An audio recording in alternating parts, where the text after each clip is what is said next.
Bismillahirrahmanirrahim.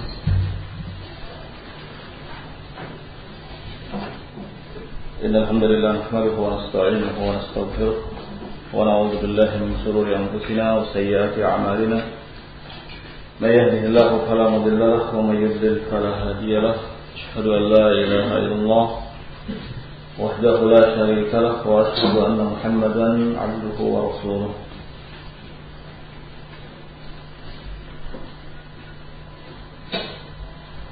أما بعد فإن أصدق الحديث كلام الله وخير الهدي هدي محمد صلى الله عليه وعلى آله وسلم وشر الأمور محدثاتها فإن كل محدثة بدعة وكل بدعة ضلالة وكل ضلالة في النار.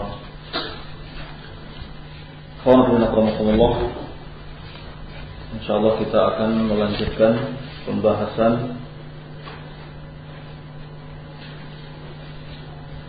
Mandumah Al-Ha'iyah karya Imam Abdullah Abu Bakar Ibn Abi Dawud As-Sijistani rahimahullah ta'ala.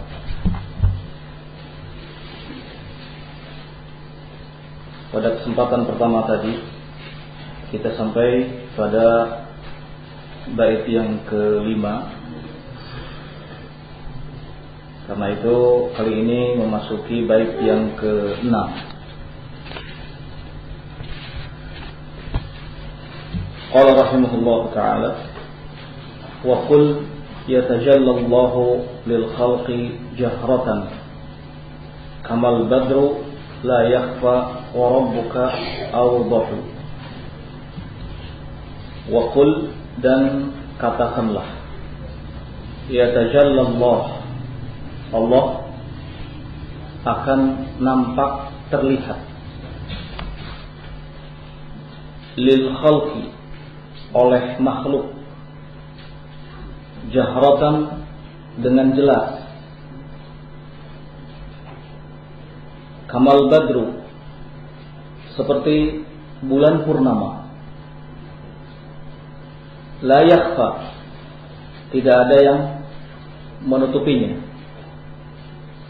rabbuka awdahu, namun Rabbmu awdahu, lebih jelas daripada itu.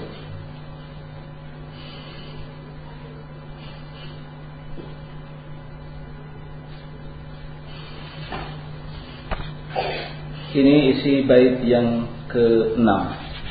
Dalam bait ini Imam Abdullah Abu Bakar bin Abi Dawud As-Sijistani rahimahullah ingin menjelaskan kepada kita tentang akidah Ahlus Sunnah wal Jamaah, keyakinan Ahlus Sunnah wal Jamaah tentang ru'yatullah, dapat dilihatnya Allah Azza wa Jalla, atau tentang melihat Allah Azza wa Jalla. Kalau pada bait yang ketiga sampai bait yang kelima itu tentang Al-Quran. Adapun yang keenam ini tentang ru'yatullah, melihat Allah Azza wa Jalla. Ahlus Sunnah wal Jamaah meyakini bahwa Allah Subhanahu wa ta'ala dapat dilihat oleh makhluk dengan jelas. Dan ini terjadi di akhirat, bukan di dunia. Seperti pernyataan Imam Nawawi rahimahullah ta'ala.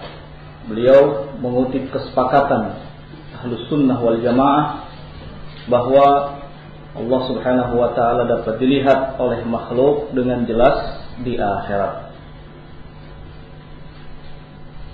Dan manusia dalam hal melihat Allah terbagi menjadi 3 golongan. Yang pertama, golongan Ahlus Sunnah, ya kita sudah sampaikan tadi, meyakini bahwa Allah dapat dilihat di akhirat dengan jelas. Kemudian golongan yang kedua, golongan Sufiyah.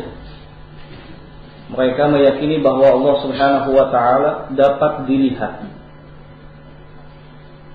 tidak saja di akhirat, akan tetapi juga di dunia. Adapun golongan yang ketiga adalah golongan Jahmiyah. Mereka mengingkari dapat dilihatnya Allah Subhanahu wa ta'ala.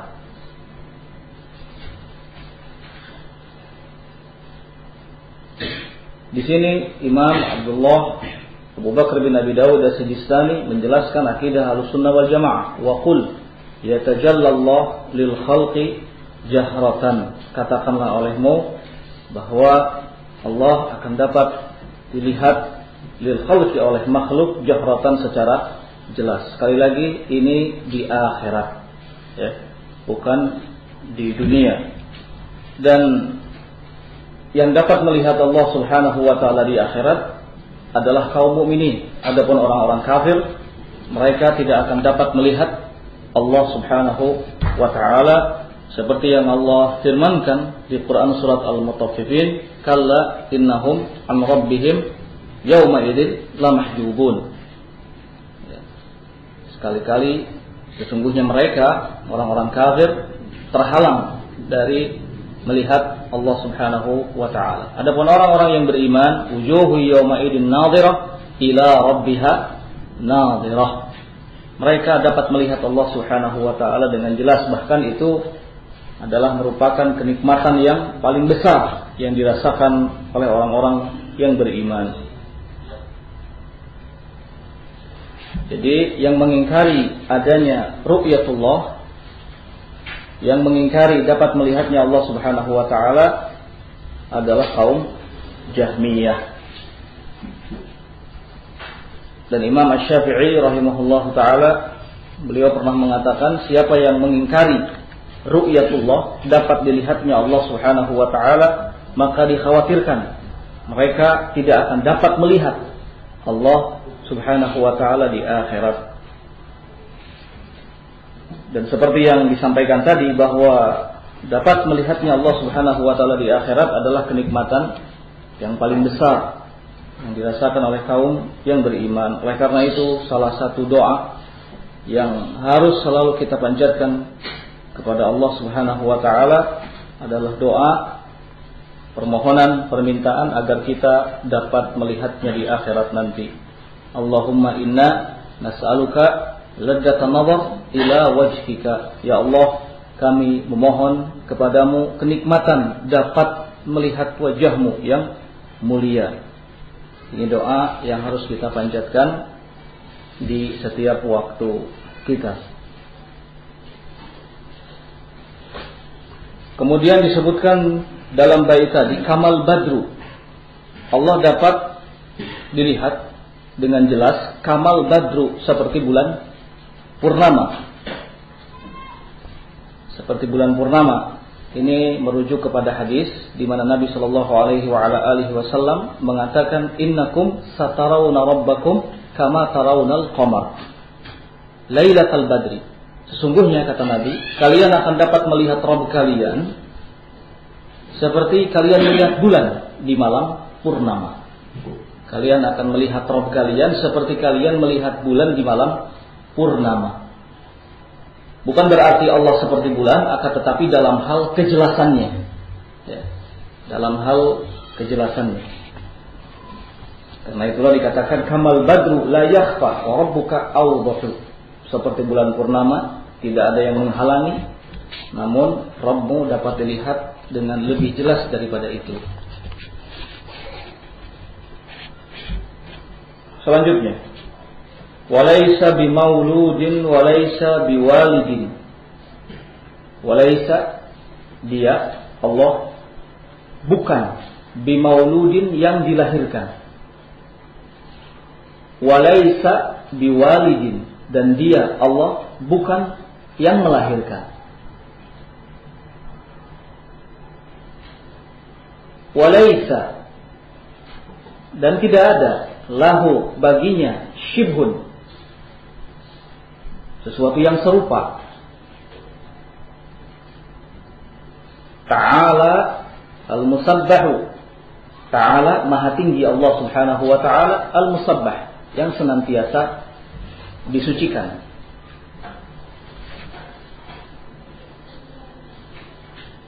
Ini bait yang ketujuh. Walaysa bimauludin walaysa biwalidin. Dia Allah bukan yang dilahirkan dan dia bukan juga yang melahirkan. Ini mirip dengan firman Allah Subhanahu wa taala di surat Al-Ikhlas. Qul huwallahu ahad, Allahus samad, lam yalid wa lam yulad. Lam yalid wa lam yulad. Tidak beranak dan juga tidak diperanakkan. Tidak melahirkan dan juga tidak dilahirkan dalam bait ini.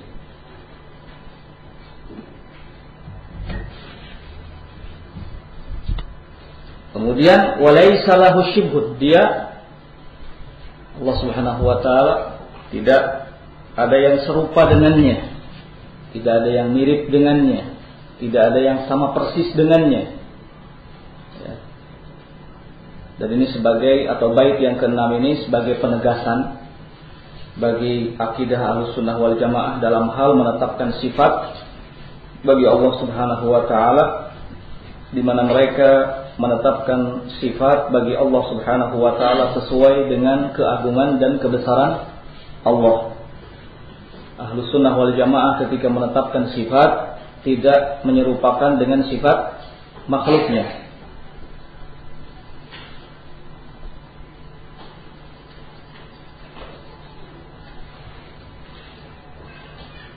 Laisa kamitslihi syai'un wa huwas samiul basir.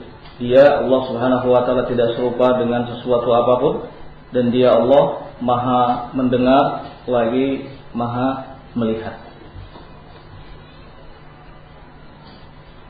Jadi inilah akidah Ahlussunnah wal Jamaah dalam hal menetapkan sifat secara umum. Mereka menetapkannya sesuai dengan kebesaran dan keagungan Allah. Mereka tidak menyerupakan dengan sifat yang dimiliki oleh makhluknya. Ta'ala Maha tinggi Allah Subhanahu wa taala, Al-Musabbah yang senantiasa disucikan.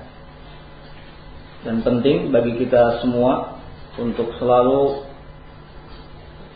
mensucikan Allah Subhanahu wa taala dengan mengatakan subhanallah,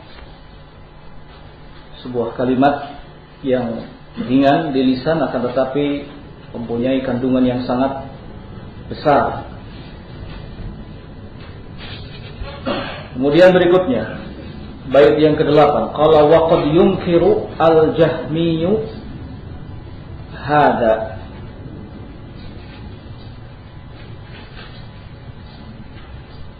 Wa indana bimisdaqin ma qulna hadisun musarrih.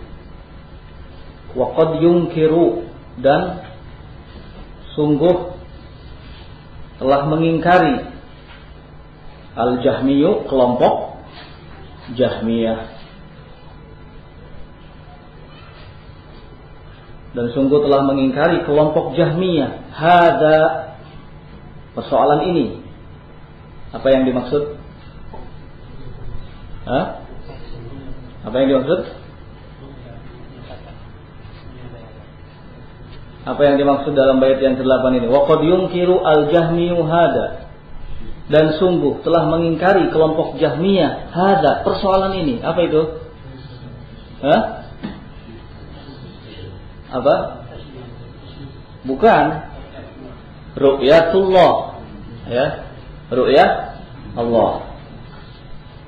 Tadi kita sampaikan kalau bait yang ke-7 itu semacam penegasan bagi keyakinan ahli sunnah wal jamaah dalam hal menetapkan apa? Sifat bagi Allah. Jadi yang dimaksud dengan telah mengingkari kelompok Jahmiyah persoalan ini, maksudnya mengingkari tentang ru'yah Allah, dapat dilihatnya Allah Subhanahu wa ta'ala. Ya. Titik sampai di situ. Kemudian wa indana, adapun menurut kita, maksudnya adalah menurut ahlu sunnah wal jamaah. Adapun menurut kita, bimisdaqi ma qulna hadisun musarrih, bimisdaqi yang membenarkan, ma qulna apa yang kita katakan adalah hadisun musarrihu, hadis atau satu hadis yang jelas. Nanti akan disebutkan hadisnya di bait yang ke-9.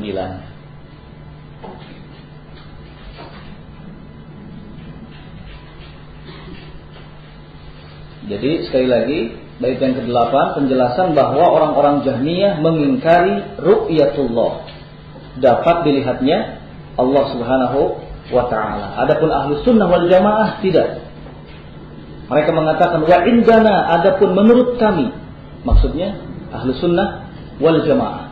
Menurut kita Ahlus Sunnah wal Jamaah, ru'yah Allah itu ada. Allah dapat dilihat. Bimisdaqi ma qulna hadisun musarrih, yang membenarkan apa yang kita katakan adalah satu hadis yang jelas. Apa itu? Disebutkan di bait yang ke-9 berikutnya.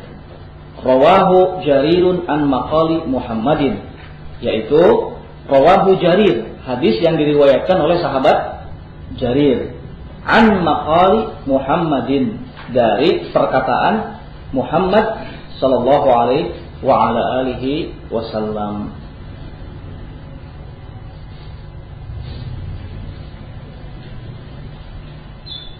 Jadi hadis yang diriwayatkan oleh Jarir maksudnya sahabat Rasul, Jarir bin Abdullah al-Bajali, an maqali Muhammadin, dari perkataan Muhammad sallallahu alaihi wa ala alihi wasallam. Hadis yang dimaksud adalah hadis riwayat Bukhari dan Muslim. Sahabatnya adalah sahabat Jarir. Dalam hadis itu sahabat Jarir mengatakan, kunna jurusan 'inda Nabi sallallahu alaihi wa ala alihi wasallam. Kata sahabat Jarir, ketika kami duduk di sisi Rasul sallallahu alaihi wa ala alihi wasallam, tiba-tiba beliau melihat bulan. Ya, tiba-tiba beliau melihat bulan, kemudian beliau mengatakan, innakum satarawna rabbakum kama tarawna al-qamar. Sesungguhnya kalian akan melihat Rabb kalian seperti halnya kalian melihat bulan. Ini hadis yang dimaksud. Jadi hujjah Ahlus Sunnah wal Jamaah ketika mengatakan bahwa Allah itu dapat dilihat atau makhluk dapat melihat Allah Subhanahu wa taala adalah hadis yang dibawakan oleh sahabat Jarir bin Abdullah al-Bajali, diriwayatkan oleh Bukhari dan Muslim dari Nabi sallallahu alaihi wa ala alihi wasallam. Faqul mithla ma qad qala fi dzaka tanjahu. Faqul, maka katakanlah, mithla, seperti ma qad qala, yang telah diucapkan oleh Nabi sallallahu alaihi wa ala alihi wasallam. Maka katakanlah seperti apa yang telah diucapkan oleh Nabi sallallahu alaihi wasallam fi dzaka, dalam soal itu. Maksudnya dalam soal apa? Dalam soal ru'yah. Tanjahu, niscaya engkau akan selamat. Jadi Nabi sallallahu alaihi wa ala alihi wasallam menjelaskan bahwa kita akan dapat melihat Rabb kita, akan dapat melihat Allah Subhanahu wa taala, yakni di akhirat. Ya. Karena datang keterangan dari Nabi sallallahu alaihi wasallam, maka kita pun harus mengimaninya. Kita harus meyakininya. Oleh karena itu, di sini dikatakan faqul, maka ucapkanlah, katakanlah seperti apa yang telah diucapkan oleh Nabi sallallahu alaihi wasallam dalam soal ru'yah, tanjahu, niscaya engkau akan selamat. Ini persis seperti pernyataan Imam Ahmad rahimahullahu taala. Beliau mengatakan nasifullah bima wasafa bihi nafsah wa bima wasafa bihi Rasul sallallahu alaihi wa ala alihi wasallam, la natajawaz al-Qur'an wal hadis.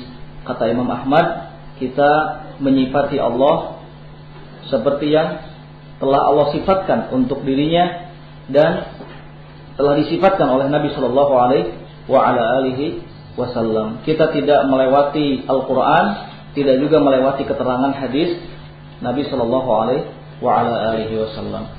Jadi apa yang ditetapkan oleh Quran dan hadis sebagai sifat bagi Allah, maka kita tetapkan.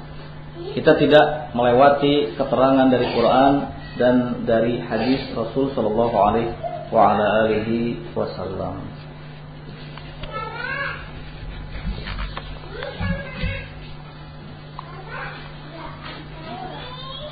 Berikutnya, bait yang ke-10. Qala wa qad yunkiru al-Jahmiyyu aidan yaminahu wa kilta yadayhi bil fawadilu tanfahu. Wa qad yunkiru, dan sungguh telah mengingkari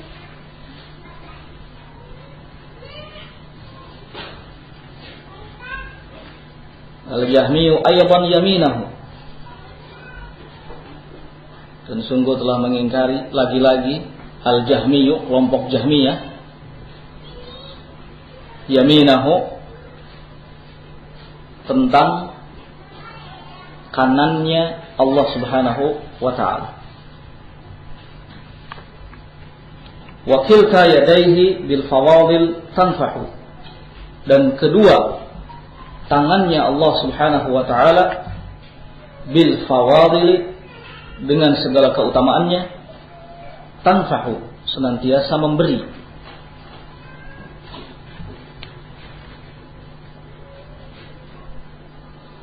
Ini bait yang ke-10. Sungguh telah mengingkari kelompok Jahmiyah lagi-lagi yaminahu, tentang kanannya Allah Subhanahu wa ta'ala. Wa kilta yadayhi, dan kedua tangan Allah Subhanahu wa ta'ala bil fawadili tanfahu, dengan segala keutamaannya, tanfahu, senantiasa memberi. Al-Mu'allif atau An-Nazim Imam Abdullah Abu Bakar bin Abi Dawud As-Sijistani rahimahullah, setelah menjelaskan tentang ru'yatullah, tentang dapat dilihatnya Allah Subhanahu wa ta'ala, kini berpindah ke permasalahan lain, yaitu diantaranya sifat atau tentang hal yang berhubungan dengan kedua tangan Allah Subhanahu wa ta'ala. Beliau ingin menjelaskan bahwa Ahlus Sunnah wal Jamaah meyakini kalau Allah Subhanahu wa ta'ala mempunyai sifat tangan, mempunyai kedua tangan, dan itu termasuk dari sifatnya Allah, sifat dzatiyah bagi Allah Subhanahu wa ta'ala. Dan Ahlus Sunnah wal Jamaah ketika menetapkan sifat ini, kedua tangan bagi Allah Subhanahu wa ta'ala, mereka tidak menyerupakannya dengan makhluknya, tidak pula menyamakannya dengan makhluknya. Karena Ahlus Sunnah wal Jamaah dalam hal menetapkan sifat secara umum, mereka berpijak di atas dua landasan. Sekali lagi, Ahlus Sunnah wal Jamaah dalam menetapkan sifat secara umum, mereka berpijak di atas dua landasan. Yang pertama, isbat bila tamtsil. Isbat bila tamsil, menetapkan dengan tanpa menyerupakannya. Yang kedua, tanzih bila ta'til. Tanzih bila ta'til, maksudnya mensucikan tanpa menolaknya. Mensucikan tanpa menolaknya. Ini dua kaidah yang ditetapkan oleh Ahlus Sunnah wal Jamaah ketika mereka berbicara tentang masalah sifat bagi Allah Subhanahu wa ta'ala. Pertama, mereka menetapkannya. Setelah menetapkannya, tidak menyerupakannya dengan makhluknya. Karena Allah mengatakan laisa kamitslihi syai'un wa huwas samiul basir. Yang kedua, tanzih, mereka mensucikannya. Maksudnya mensucikan dari segala hal yang bermakna buruk. Ya, dari segala hal yang bermakna buruk. Ketika mereka mensucikan Allah Subhanahu wa ta'ala, tidak kemudian mereka menolak sifat bagi Allah Subhanahu wa ta'ala. Karena seperti orang-orang Jahmiyah, ketika mereka menolak sifat bagi Allah, alasan mereka adalah dalam rangka mensucikan Allah. Alasan mereka dalam rangka mensucikan Allah. Tapi kemudian mereka salah kaprah. Justru yang terjadi adalah menolak sifat bagi Allah Subhanahu wa ta'ala. Adapun Ahlus Sunnah wal Jamaah tidak seperti itu.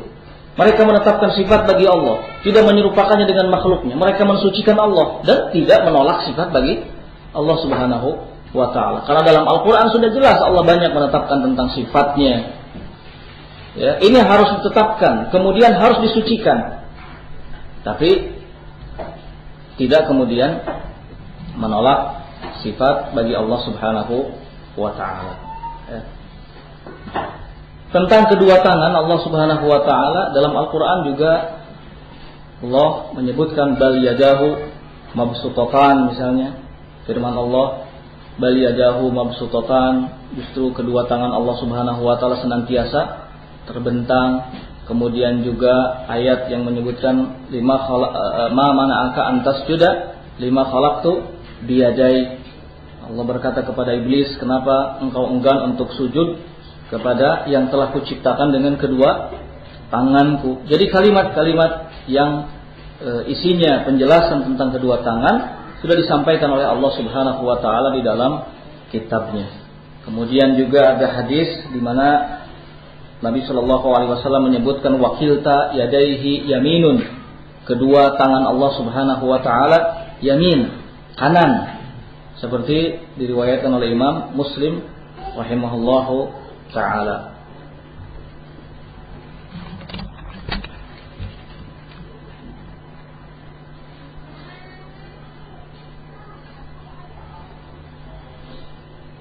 Adapun Jahmiyah sekali lagi mereka menolak, mengingkari sifat yad, tangan bagi Allah Subhanahu wa taala.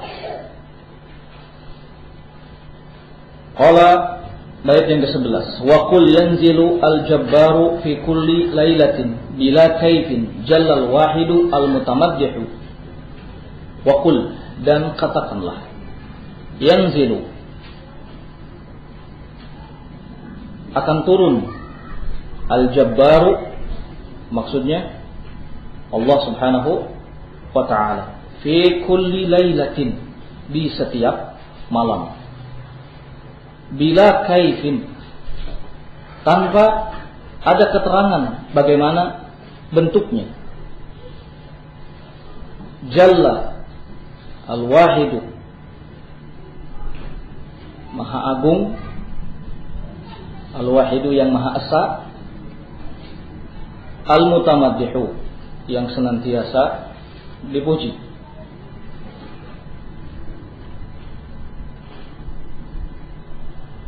Di bait yang ke-11, An-Nadhim Abdullah Abu Bakar bin Abi Dawud As-Sijistani rahimahullah berpindah kepada persoalan lain yang menjadi keyakinan Ahlus Sunnah wal Jamaah.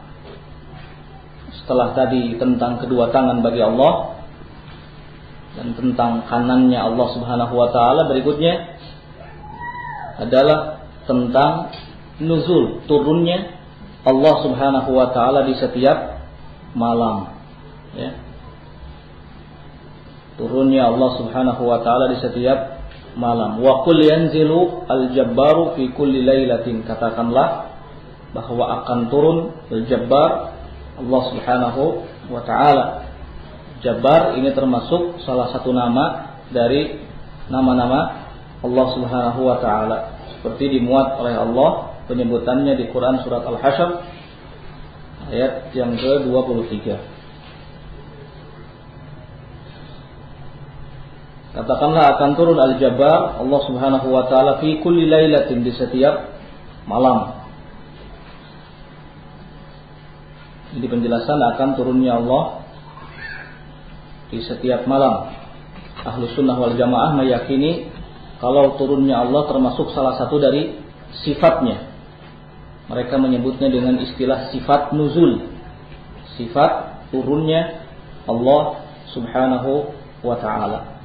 Dan tentang turunnya Allah Subhanahu wa ta'ala banyak disebutkan oleh Nabi Shallallahu Alaihi Wasallam, sampai para ulama mengkategorikan hadis yang menjelaskan tentang turunnya Allah adalah hadis yang mutawatir, diriwayatkan oleh lebih dari 28 sahabat.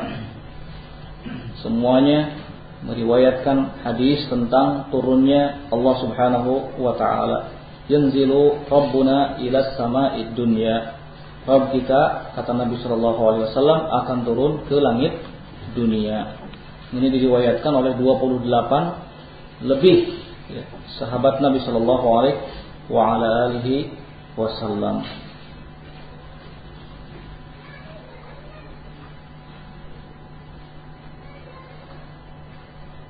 Di sini juga ada faidah lain yang disinggung oleh al-muallif rahimahullah, yaitu bahwa ahlu sunnah wal jamaah ketika menetapkan sifat bagi Allah subhanahu wa ta'ala, mereka tidak menetapkan adanya kaifiyah, adanya penjelasan tentang bentuknya.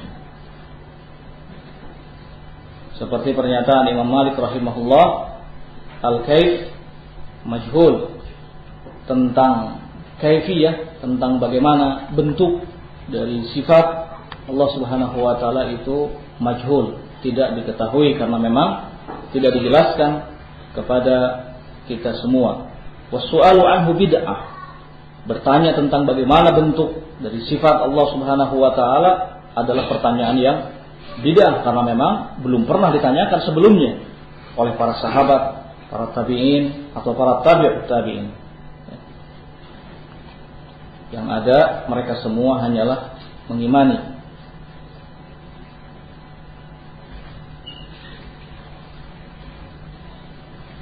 Makanya dikatakan di sini bila kaif, tanpa ada kaifiyah, gambaran, penjelasan tentang bagaimana bentuknya. Yang pasti Jallal Wahidu, dia Allah subhanahu wa ta'ala maha agung, al-wahid, maha esa, al-mutamaddid, yang senantiasa dipuji. Kemudian ila tabqid dunya yamunnu bi fadlihi fatukraju abwabus samai wa tuftahu. Ila tabqid dunya yamunnu bi fadlihi, Allah Al-Jabbar akan turun ila tabqid dunya, ke permukaan dunia. Maksudnya ke langit dunia, ya. Yamunnu bi fadlihi, yang akan memberikan karunia, bi fadlihi, dengan keutamaannya. Fatukraju, sehingga disingkaplah abwabus sama, pintu-pintu langit, wa tuftahu, dan dibuka.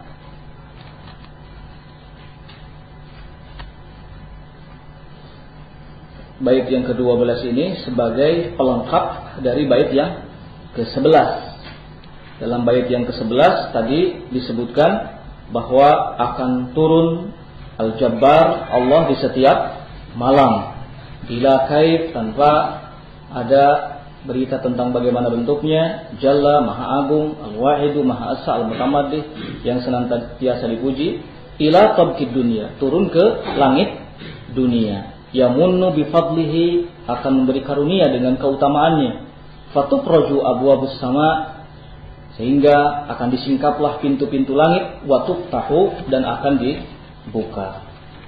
Jadi pelengkap dari bait yang sebelumnya.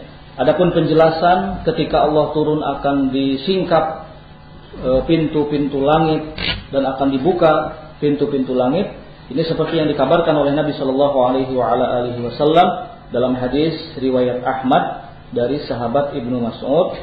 Rasul Shallallahu Alaihi Wasallam bersabda, "Idza kana thuluthul lail baqi, yahbitullah azza wa jalla ila as-sama'id dunya, thumma tuftahu abwabus sama', thumma tuftahu abwabus sama', thumma yabsutu yadah fayaqul hal min sa'ilin yu'ti su'alahu fala yazalu kadzalik hatta yatlu' al-fajr." Dalam Musnad Ahmad disebutkan hadis dari sahabat Ibnu Mas'ud, Rasul sallallahu alaihi wasallam bersabda, "Idza kana thuluthul lail baqi," apabila sepertiga malam masih tersisa, yahbitullah azza wa jalla, maka Allah azza wa jalla akan turun ila sama'id dunya, ke langit dunia. Thumma tuftahu abwabus sama, kemudian dibukalah pintu-pintu langit. Dibukalah pintu-pintu langit, lalu Allah akan membentangkan tangannya. Kemudian Allah akan berkata, hal min sa'ilin, apakah saat ini ada yang meminta? Niscaya kalau ada yang meminta akan dipenuhi permintaannya. Fala yazalu kadzalik, Allah Subhanahu wa taala tetap dalam keadaan seperti itu hatta yatlu al-fajr, sampai terbit fajar. Karenanya jangan lupakan untuk kita sediakan waktu sebentar saja, tidak perlu lama, di sepertiga malam terakhir untuk memohon, meminta, berdoa, mendekatkan diri kepada Allah Azza wa Jalla. Dan ini sangat penting sekali.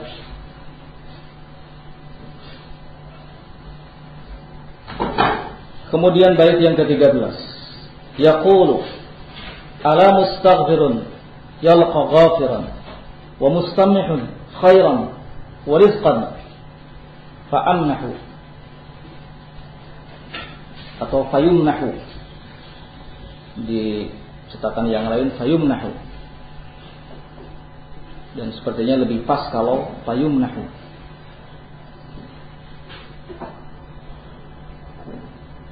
Bait yang ke-13 ini juga masih ada hubungan dengan bait yang sebelumnya, yang ke-12. Dalam bait yang ke-12 tadi dikatakan ila tabqid dunya yamunnu bi fadlihi, turun ke langit dunia memberi karunia dengan keutamaannya. Fatufraju abwabus sama, langit-langit dunia akan disingkap, wa tuftahu, dan akan dibuka. Yaqul, Allah berkata, ala mustaghfirun, adakah yang meminta ampun? Yalqa ghafiran, yang meminta kepada Zat yang Maha Pengampun. Wa mustamnihun khairan, dan adakah yang ingin diberi kebaikan, wa rizqan, dan rezeki, fayumnahu,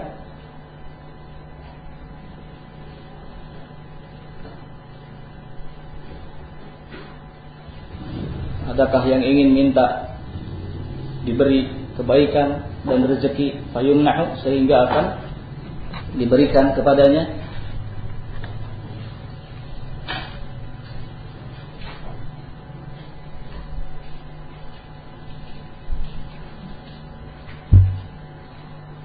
Bait yang ke-13 seperti yang kita sampaikan tadi, ada hubungannya dengan bait yang sebelumnya. Dan ini menggambarkan betapa luas kasih sayang Allah Subhanahu wa taala, dan menggambarkan betapa maha kayanya Allah Subhanahu wa taala. Siapapun yang meminta ampun, niscaya Allah Subhanahu wa taala akan berikan ampunan. Siapapun yang meminta sesuatu, rezeki, kebaikan, dan lain sebagainya, tentu akan diberi. Ini menggambarkan tentang keluasan pemberian Allah Subhanahu wa taala, dan apa yang ada di sisi Allah tidak akan pernah habis. Seperti yang digambarkan dalam hadis riwayat Tirmidzi, Nabi sallallahu alaihi wasallam mengatakan, seandainya yang pertama dan yang terakhir dari kalangan kalian, atau bangsa jin dan bangsa manusia, semuanya berkumpul di sebuah bukit dalam keadaan semuanya meminta kepada Allah, lalu Allah berikan kepada mereka satu persatu, niscaya apa yang ada di sisi Allah Subhanahu wa taala tidak akan pernah habis. Ya.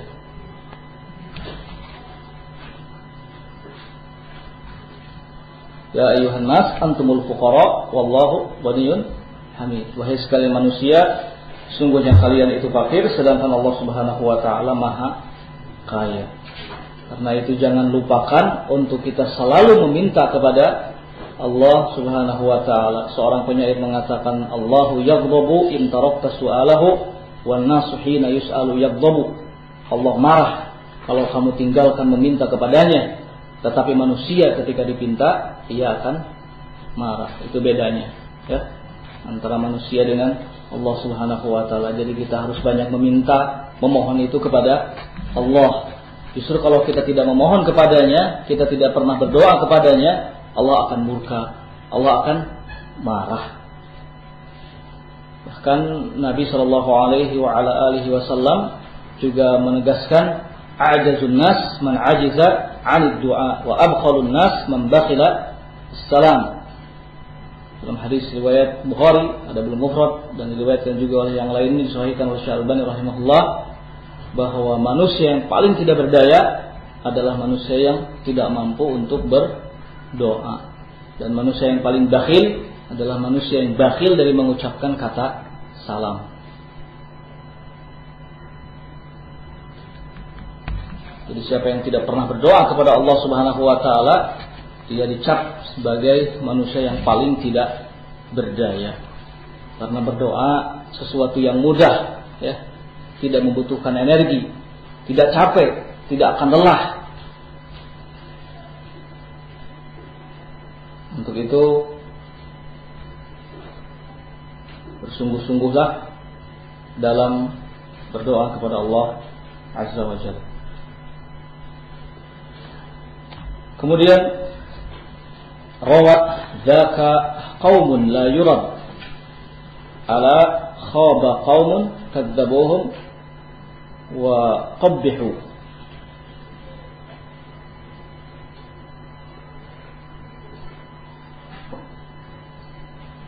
Rawat dzaka qaumun, rawat telah diriwayatkan,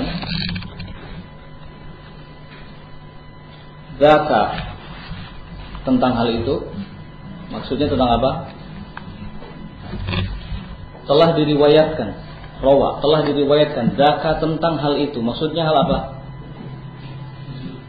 Tentang turunnya Allah Subhanahu wa taala. Telah diriwayatkan tentang hal itu, tentang turunnya Allah Subhanahu wa taala, qaumun, oleh suatu kaum, la yuraddu hadithuhum, yang tidak dapat ditolak hadisnya.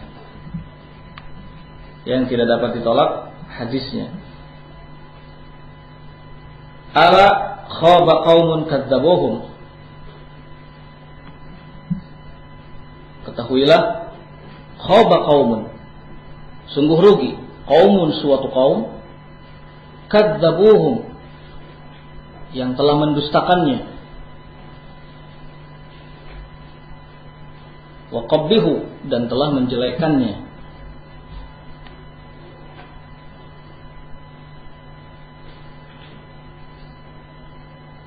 Bait yang ke-14 sebagai penutup dari penjelasan An-Nadhim Imam Abdullah Abu Bakar bin Abi Dawud As-Sijistani rahimahullah tentang persoalan nuzul turunnya Allah Subhanahu wa taala. Beliau mengatakan rawadzaka qaumun, telah diriwayatkan dalam urusan turunnya Allah Subhanahu wa taala. Jadi Allah benar-benar akan turun di setiap malam oleh suatu kaum, la yuraddu hadithuhum, yang tidak dapat ditolak hadisnya.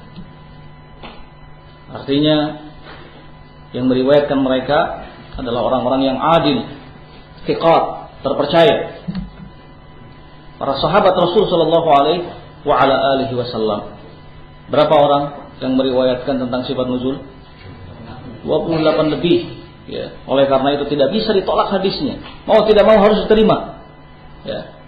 Ke-28 itu semuanya sahabat Rasul sallallahu alaihi wa ala alihi wasallam. Bahkan kalau satu saja pun harus diterima.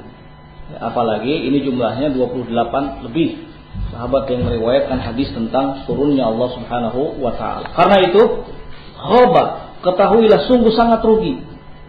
Celaka, rugi, kaumun, suatu kaum yang justru malah mendustakannya. Kadzabuhum, yang mendustakannya, wa qabbahu, dan yang menjelekannya, ya. Wa qabbihu, dan yang menjelekannya, ya.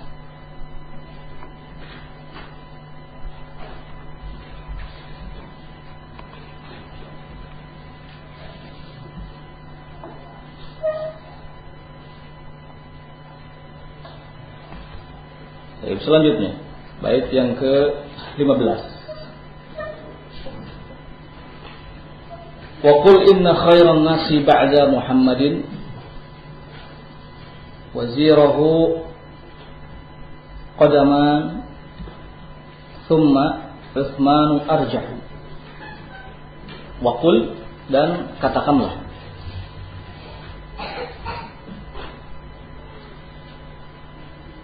khairan nas, bahwa sungguhnya sebaik-baik manusia, ba'da Muhammadin, setelah Muhammad sallallahu alaihi wa ala alihi wasallam, wazirahu,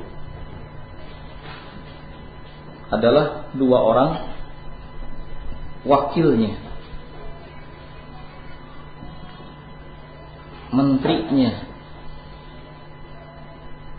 Qadama, yang keduanya termasuk orang pertama. Keduanya termasuk orang pertama. Thumma, kemudian Utsman setelah itu. Arjahu, menurut pendapat yang paling rajih, yang kuat.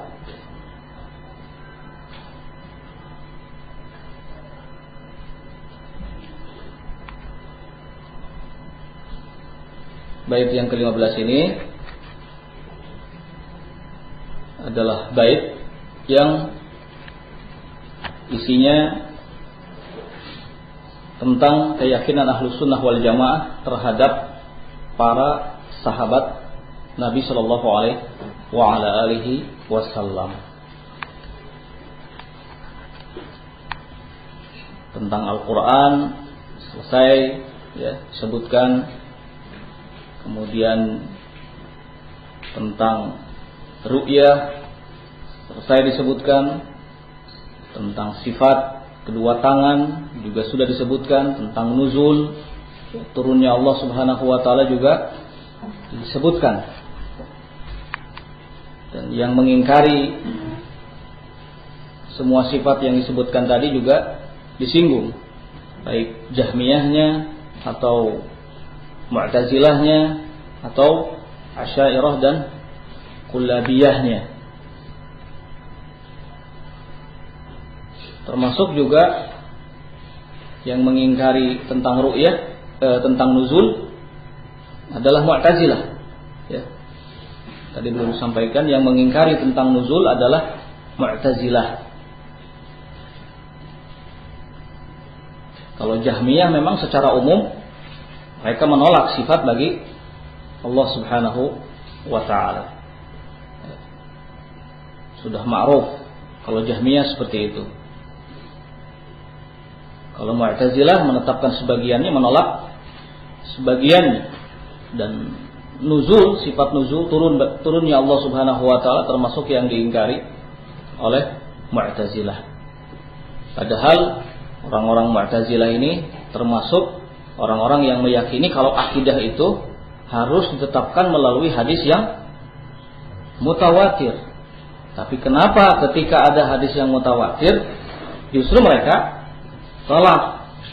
Ini menjadi pertanda bahwa sesungguhnya yang mereka jadikan sebagai pijakan atau rujukan itu bukan masalah Quran atau hadisnya, tetapi hawa nafsu. Ya, hawa nafsu.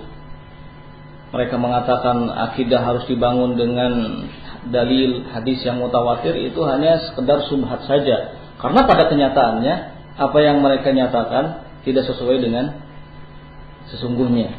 Ya, seperti masalah ru'ya, seperti masalah nuzul.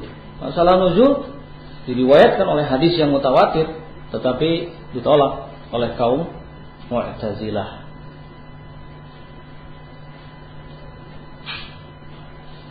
Intinya kalau ada hadis yang mutawatir tapi bertolak belakang dengan hawa nafsu, itu harus ditolak. Sebaliknya, kalau ada hadis meskipun hadis itu palsu tapi mendukung hawa nafsunya, maka diterima. Ya. Kalau Ahlus Sunnah wal Jamaah tidak seperti itu. Makanya di awal-awal dalam bait ini disebutkan, ya, wadin bi kitabillah was sunanil lati atat an Rasulillah sallallahu alaihi wa ala alihi wasallam. Tegakkan agamamu di atas kitabullah dan hadis yang benar-benar datang dari Rasulullah sallallahu alaihi wa ala alihi wasallam. Kita kembali kepada bait yang ke-15. Tadi disampaikan bahwa bait yang ke-15 ini berbicara tentang keyakinan Ahlus Sunnah wal Jamaah terhadap para sahabat Rasul sallallahu alaihi wa ala alihi wasallam. Katakanlah bahwa sebaik-baik manusia setelah Muhammad adalah wazirahu, dua orang wakilnya, menterinya. qadama yang keduanya termasuk orang pertama. Maksud dari dua orang wakilnya adalah sahabat Abu Bakar dan sahabat Umar bin Al-Khattab radhiyallahu taala anhuma.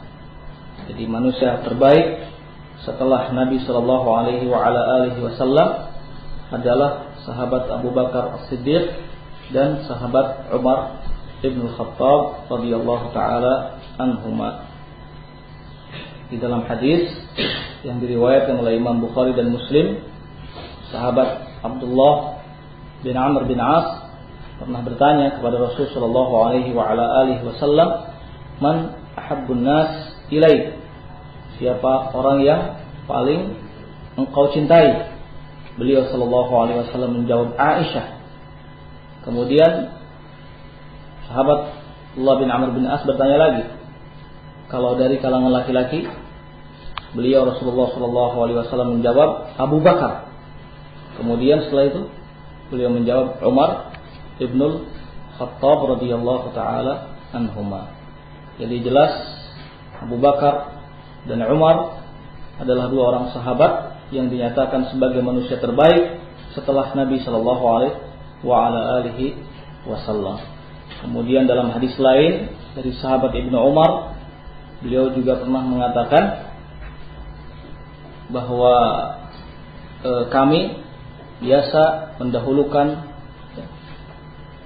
sahabat Abu Bakar, kemudian Umar, baru kemudian Utsman, dan setelah itu kami tidak melebih-lebihkan antara para sahabat Rasul sallallahu alaihi wasallam satu sama lainnya. Bahkan sahabat Ali bin Abi Thalib radhiyallahu taala juga mengatakan bahwa siapa yang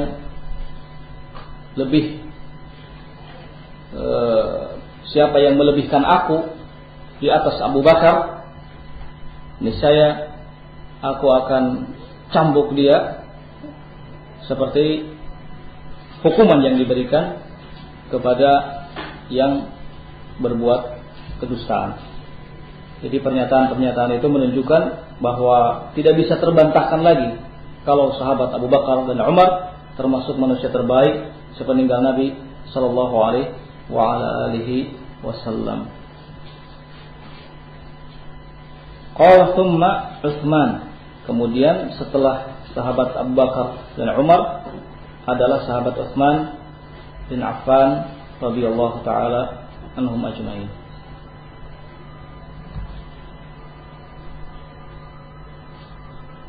Azan.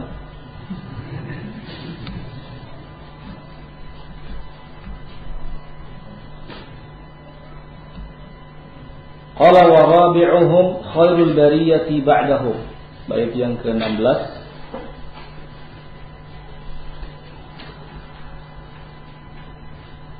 Wa rabi'uhum, yang keempatnya dari kalangan sahabat manusia terbaik setelah Muhammad. Wa rabi'uhum khairul bariyati ba'dahu. Yang keempatnya khairul bariyati ba'dahu adalah manusia terbaik setelahnya, yaitu Aliun, yaitu sahabat Ali, haliful khairi bil khair. Haliful khairi bil khair maksudnya mulaziman lil khair, ya, selalu di atas kebaikan. Sahabat Ali, haliful khair bil khair, selalu di atas kebaikan, selalu melebihkan atau mendahulukan kebaikan. Munjihu, yang selalu berhasil.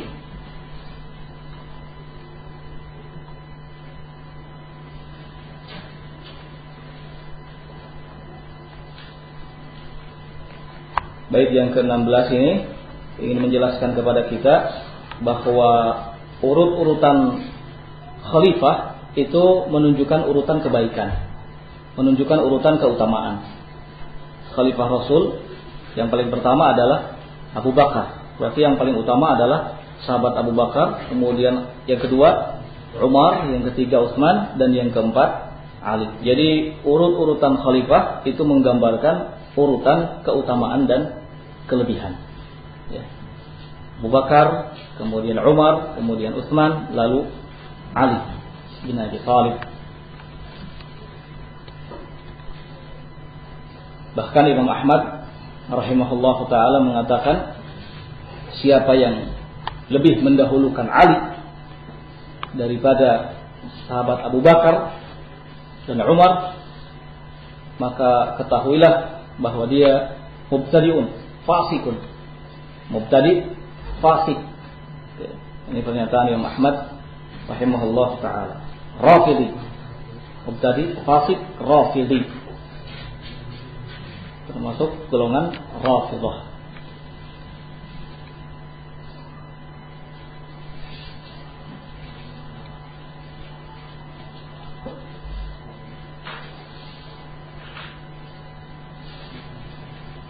Qala wa innahum warrahtu la raiba fihim ala nujubil firdausi fil khuldi.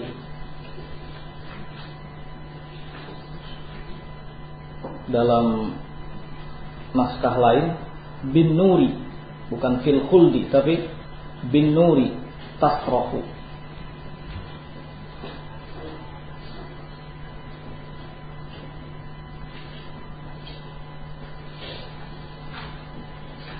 Wa innahum, dan sesungguhnya mereka,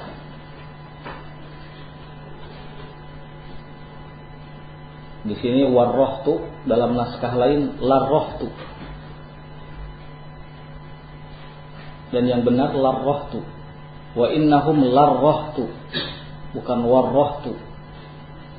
Wa innahum larrohtu la raiba fihim ala nujubil firdaus bin nuri tasrahu. Jadi bukan fil khuldi tapi bin nuri tasrahu. Wa innahum, dan sesungguhnya mereka kembali ke 4 sahabat yang disebutkan tadi, Abu Bakar, Umar, Utsman, kemudian Ali bin Abi Thalib. Wa innahum larrahtu, dan sesungguhnya mereka larrahtu, masuk ke dalam sekelompok. Masuk ke dalam sekelompok.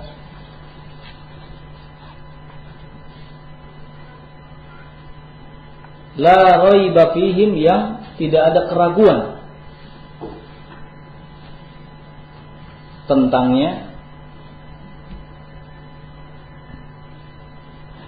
Mereka masuk ke dalam sekelompok yang tidak ada keraguan tentangnya. Ala nujubil firdaus,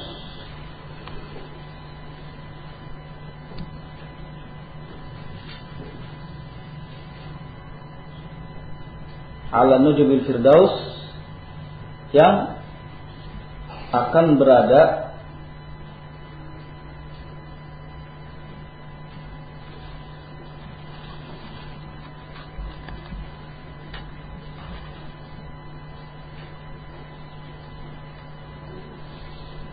atau ala nujubil firdaus, yang berada di atas kendaraan.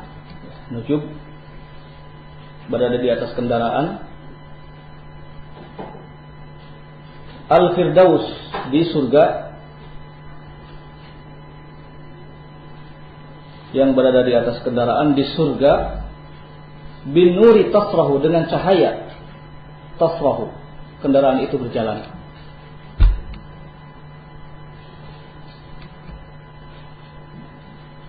Kita ulangi, wa innahum, dan sesungguhnya mereka, para sahabat yang 4 khalifatul Rasul, larrahtu, masuk ke dalam sekelompok, la raiba fihim, yang tidak ada keraguan tentangnya, ala nujubil firdaus, yang berada di atas kendaraan di surga, bin nuri tasrahu, dengan cahaya kendaraan itu berjalan. Maksud dari penyebutan bait ini ingin menjelaskan kalau 4 sahabat itu dan sekelompok sahabat lainnya adalah orang-orang yang tidak diragukan lagi di mana mereka berada di surga, di mana mereka berada di surganya Allah Subhanahu wa ta'ala.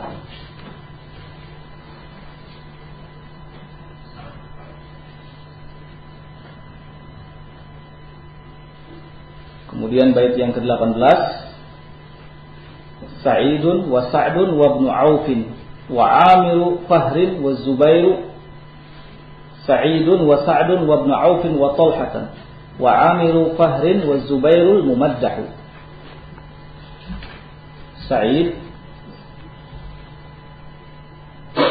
maksudnya Sa'id bin Zaid, kemudian Sa'ad bin Abi Waqqas, wa ibnu Auf dan Abdurrahman bin Auf, wa Amiru Fahrin serta Amiru Fahrin maksudnya Abu Ubaidah ibnul Jarrah. Sebelum itu wa Talhah ya. Wa Talhah. Kemudian wa Amiru Fihrin Abu Ubaidah ibnul Jarrah. Wa Zubair. Kemudian Zubair al-Mumaddahu yang senantiasa menuai pujian. Bait yang ke-18 ini sebagai penjelas dari kalimat la rohtu di bait yang ke-17. Bait yang ke-17 sebutkan bahwa sungguhnya mereka 4 orang sahabat Khalifatul Rasul la rohtu masuk ke dalam sekelompok. Nah, sekelompok yang dimaksud dijelaskan di bait yang ke-18 ini, yaitu Sa'id bin Zaid, kemudian sahabat Sa'ad bin Abi Waqqas, sahabat Ibnu Auf, sahabat Talhah, sahabat Amir, Abu Ubaidah ibnul Jarrah, sahabat Zubair, ya, yang semua sahabat itu telah menuai pujian.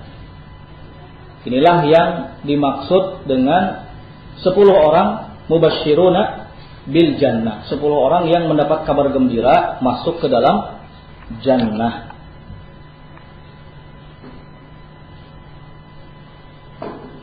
Dan ini termasuk hal yang perlu untuk diimani, menjadi keyakinan Ahlus Sunnah wal Jamaah.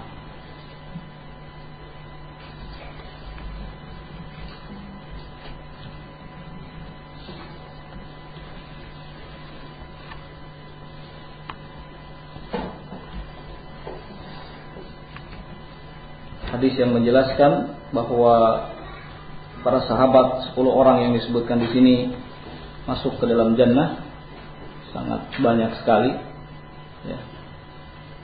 Di mana Nabi Shallallahu Alaihi Wasallam menyebutkan satu persatu dari 10 sahabat ini. Dan secara umum seluruh para sahabat Rasul Shallallahu Alaihi Wasallam mendapatkan jaminan, ya, dan keridhaan dari Allah Subhanahu wa Ta'ala. Disebutkan yang 10 di sini karena memang mereka punya keutamaan tersendiri di samping para sahabat Rasul Sallallahu Alaihi Wasallam yang lainnya.